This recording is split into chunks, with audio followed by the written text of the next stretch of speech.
Hello दोस्तों, मैं आज इस वीडियो में आप सभी को LIC के एक नए इंश्योरेंस प्लान जीवन लक्ष्य प्लान नंबर 933 के बारे में बताने वाला हूं। तो ये एक ऐसा इंश्योरेंस प्लान है जिसे काफी लोग कन्यादान पॉलिसी के नाम से भी जानते हैं। आपने काफी बार व्हाट्सएप पर, फेसबुक पर एक इमेज देखी होगी जिस पर लिखा होता है LIC का नया प्लान कन्यादान पॉलिसी। सबसे पहले मैं आपको बताना चाहूंगा कि LIC में कन्यादान पॉलिसी के नाम से कोई भी इंश्योरेंस प्लान नहीं है, लेकिन LIC का एक इंश्योरेंस प्लान जीवन लक्ष्य प्लान नंबर 933, उसमें आपको वही सब बेनिफिट मिल जाते हैं जो कि आपको कन्यादान पॉलिसी में बताए जाते हैं। तो आइए सबसे पहले जान लेते हैं कौन कौन इस पॉलिसी को ले सकते हैं। उसके बाद मैं आपको एक एग्जांपल लेके बताऊंगा कि इसमें आपको कितना प्रीमियम पे करना होगा और क्या क्या बेनिफिट्स इसमें आपको मिल जाते हैं। इसके साथ साथ मैं आपको ये भी बताऊंगा कि हम इसे कन्यादान पॉलिसी क्यों कहते हैं। तो सबसे पहले जान लेते हैं कि इसमें मिनिमम एज कितनी है इस इंश्योरेंस पॉलिसी को लेने के लिए, यानी कि कम से कम कितने साल का व्यक्ति इस इंश्योरेंस पॉलिसी को ले सकता है। तो यहाँ पर मिनिमम एज दी गई है 18 साल की, यानी कि कम से कम उम्र आपकी 18 साल की होनी चाहिए अगर आप इस इंश्योरेंस प्लान को लेना चाहते हैं। 18 साल से कम के व्यक्ति इस इंश्योरेंस पॉलिसी को नहीं ले पाएंगे। यहाँ से एक बात पता चलती है कि आप इस पॉलिसी को अपनी बच्ची के नाम पर नहीं ले पाएंगे, क्योंकि कम से कम उम्र 18 साल की होनी चाहिए और आपको ये पॉलिसी अपने नाम पर लेनी होगी अगर आप इस पॉलिसी के बेनिफिट आपकी बच्ची को देना चाहते हैं। यहाँ पर जरूरी नहीं है कि आप मैरिड हो या अनमैरिड हो, कोई भी व्यक्ति जो 18 साल से ज्यादा का है वो इस इंश्योरेंस पॉलिसी को ले सकते हैं। उसके बाद हम बात करते हैं मैक्सिमम एज की, यानी कि ज्यादा से ज्यादा कितनी उम्र के व्यक्ति इस इंश्योरेंस पॉलिसी को ले सकते हैं।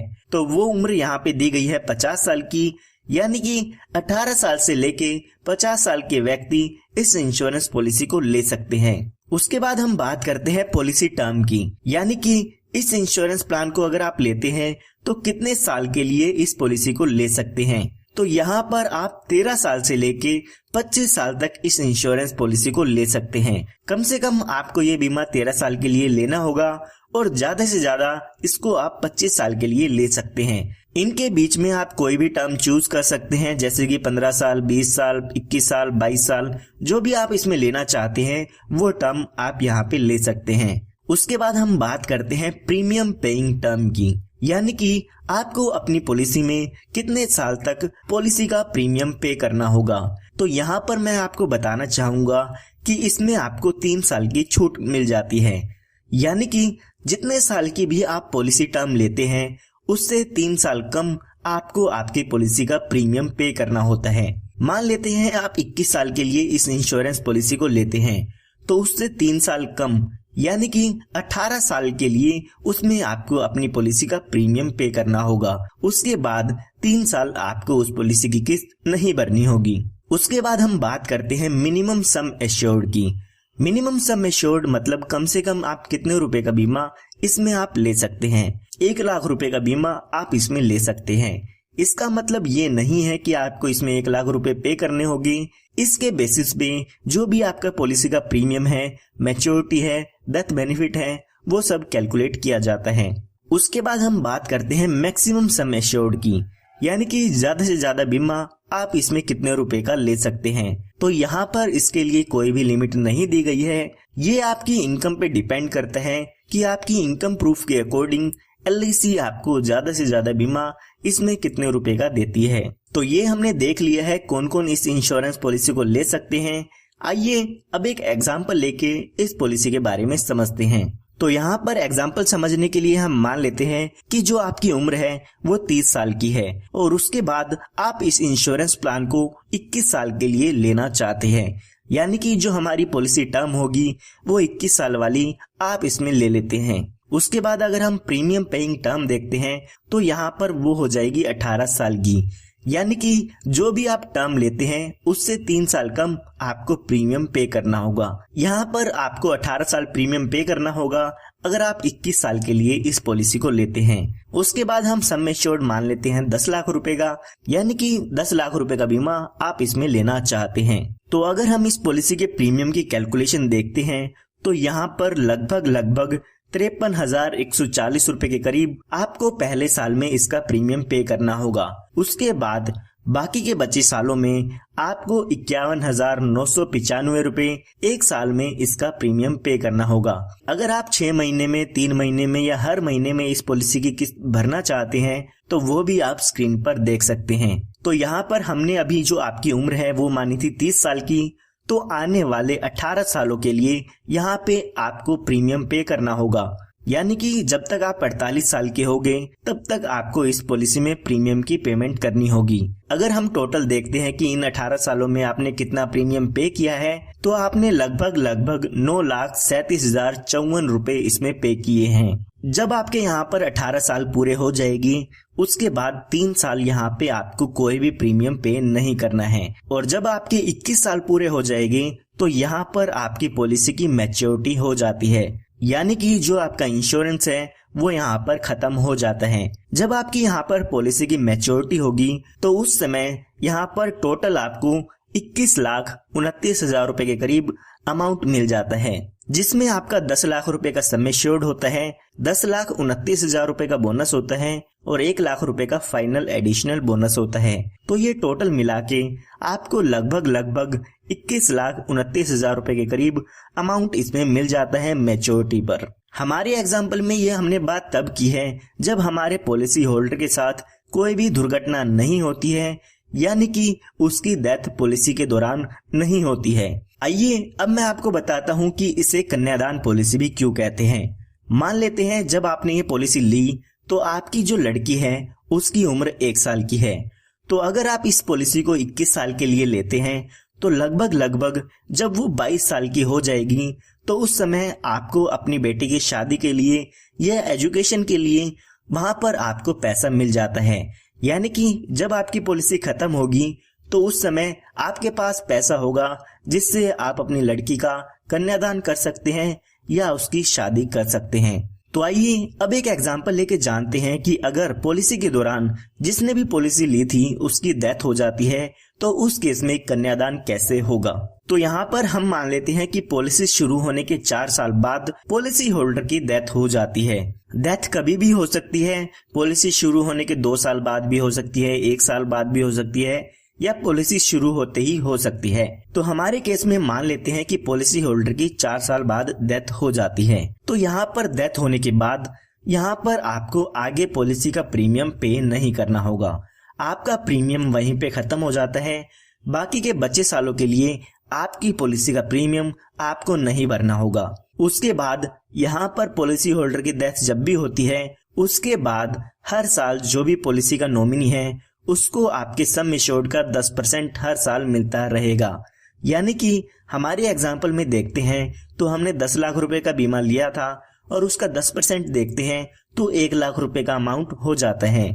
तो जो भी पॉलिसी का नॉमिनी होगा उसको 1 लाख हर साल मिलते रहेगी और ये अमाउंट तब तक मिलेगा जब तक आपकी पॉलिसी की मैच्योरिटी होगी। यानी कि हमारे केस में देखते हैं तो 4 साल बाद डेथ होती है तो बाकी के बचे 17 साल हमें 1 लाख रुपए मिलता रहेगा, जो कि 17 लाख रुपए हो जाते हैं। 17 साल आपको 1-1 लाख रुपए मिलता रहेगा तो 17 लाख रुपए का अमाउंट यहाँ पर ये आपके पास हो जाता है। इसके साथ साथ जब भी आपकी पॉलिसी खत्म हो जाती है, यानी कि जो भी आपका पॉलिसी का टाइम पीरियड था 21 साल का वो खत्म हो जाएगा, तो उस समय इस पॉलिसी की मैच्योरिटी भी होती है। यानी कि जो भी मैच्योरिटी का अमाउंट था वो भी आपके नॉमिनी को मिलेगा। तो यहाँ पर मैच्योरिटी पर सम एश्योर्ड का 110% मिलता है, जो कि हुआ 11 लाख रुपए। इसके साथ साथ बोनस मिलेगा 10,29,000 रुपए का और 1 लाख रुपए का फाइनल एडिशनल बोनस मिलता है। तो यहाँ पर मैच्योरिटी के समय 22,29,000 रुपए मिलेंगे अगर डेथ का केस है। तो यहाँ पर अगर डेथ के टाइम पर मैच्योरिटी होती है तो उस समय 22,29,000 रुपए यहाँ पर मैच्योरिटी पर मिलते हैं। हर साल आपको 1 लाख रुपए तो मिलेगा ही मिलेगा। जितने साल भी आपकी पॉलिसी के बचे हैं उतने साल तक आपको हर साल पैसा मिलेगा। साथ ही साथ इस पॉलिसी में मैच्योरिटी भी होती है। तो यहाँ पर अगर आप अपनी बच्चे के कन्यादान के लिए इस पॉलिसी को लेना चाहते हैं तो यहाँ पर आप देख सकते हैं कि अगर आपकी पॉलिसी के दौरान डेथ भी हो जाती है तो आपकी बच्चे के लालन पालन के लिए भी यहाँ पे पैसे मिलते रहेंगे। साथ ही साथ जब आपकी बच्ची शादी के लायक हो जाएगी तो उस समय भी आपको यहाँ पे पैसे मिल जाते हैं ताकि बच्चे की शादी हो सके। तो यहाँ पर मैं आपको फिर से बताना चाहूंगा कि इस पॉलिसी को कोई भी ले सकते हैं, जरूरी नहीं है कि आप अपनी बच्ची के लिए इस इंश्योरेंस पॉलिसी को लें। जो भी 18 साल से ज्यादा के व्यक्ति है वो इस इंश्योरेंस पॉलिसी को ले सकते हैं। सबके लिए इस पॉलिसी को लेने का अलग अलग पर्पस हो सकता है। उसके बाद यहाँ पर मैं आपको कुछ सजेशन देना चाहूंगा। इस पॉलिसी में आपको कुछ एडिशनल बेनिफिट भी मिल जाते हैं जिसके लिए आपको कुछ एक्स्ट्रा प्रीमियम पे करना होता है। तो यहाँ पर उन बेनिफिट्स को आप अपनी पॉलिसी में ले सकते हैं। सबसे पहला बेनिफिट है टर्म राइडर का। अगर आप अपनी पॉलिसी में टर्म राइडर ऐड करा लेते हैं तो जब भी आपकी डेथ होगी यानी कि नॉर्मल डेथ होगी तो उस केस में 10 लाख रुपए का सम एश्योर्ड मिल जाता है। अगर हम अपने एग्जाम्पल में देखते हैं तो यहाँ पे हमने देखा था कि 4 साल बाद पॉलिसी होल्डर की डेथ हो जाती है। तो अगर आपने पॉलिसी में टर्म राइडर लिया है तो जब भी डेथ होगी तो यहाँ पर 10 लाख रुपए का अमाउंट मिल जाएगा जो कि आपका सम एश्योर्ड होता है। यानी कि जो आपको बेनिफिट मैंने आपको बताए हैं वो तो मिलेंगे ही मिलेंगे, साथ के साथ जब भी नॉर्मल डेथ होती है उस केस में 10 लाख रुपए का अमाउंट और आपको मिल जाता है। इसी तरह से यहाँ पे दूसरा बेनिफिट जो आप ऐड करा सकते हैं वो है एक्सीडेंटल बेनिफिट राइडर का। यानी कि अगर पॉलिसी होल्डर की डेथ एक्सीडेंट से कारण होती है तो इसका फायदा आपको मिलता है।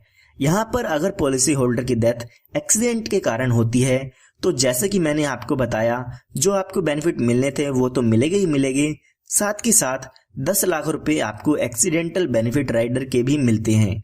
यानी कि हम टोटल इस पॉलिसी के बेनिफिट देखें तो यहाँ पर अगर एक्सीडेंटल डेथ होती है और आपने एक्सीडेंटल बेनिफिट राइडर भी ले रखा है और यहाँ पे टर्म राइडर भी ले रखा है तो डेथ के केस में यहाँ पर आपको 20 लाख रुपए मिल जाएंगे।